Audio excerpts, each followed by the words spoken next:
往年这个时候啊，这个街上应该是人山人海的才对，车辆川流不息才对。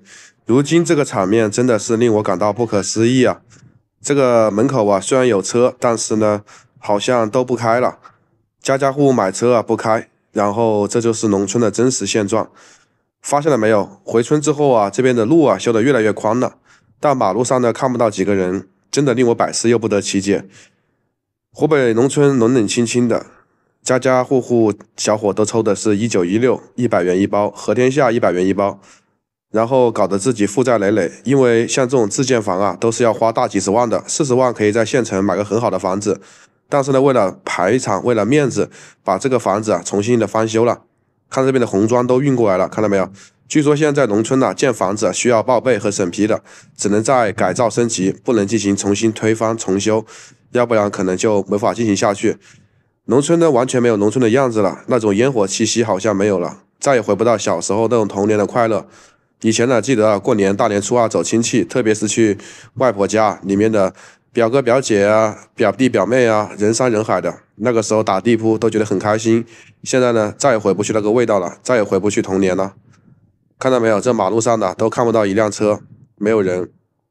大门的有的是开着在门口看不到什么人。看看这边的情况吧，就更令人感觉到不可思议了，感觉一股心酸感涌入心头。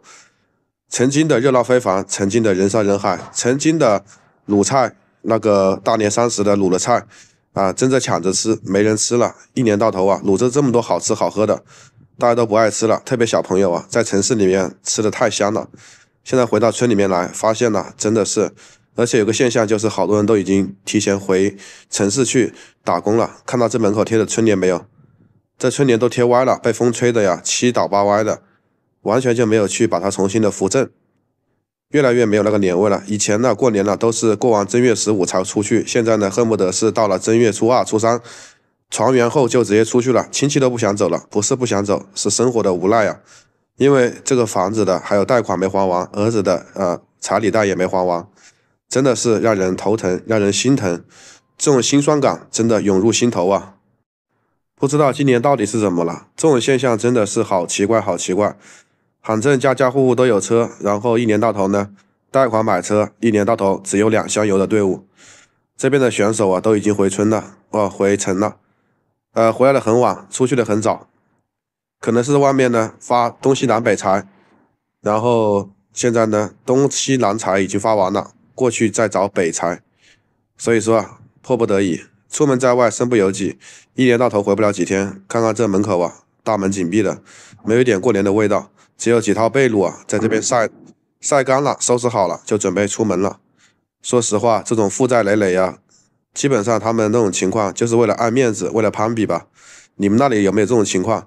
反正就是我们这边好多车啊，都是贷款买的，车子贷款还没还完，然后车子呢就贬值了。要么去相亲的路上呢，家家户户还是单身汉，相亲的路上这个车子就比别人呢低一个档次。现在走在马路上呢，如果有个女孩子啊从这边走过去，从这个路上走，如果有媒婆看到了，或者是乡里乡亲看到了，就问她有没有男朋友，没有男朋友给你介绍一个。人人都想做媒婆，因为在这边做媒婆1万块钱红包少不了的。反正我们这边这个价，你们那边什么价呢？彩礼都是另外的，媒婆的费用必须给的，而且还要给2个媒婆，一边1个就是2万。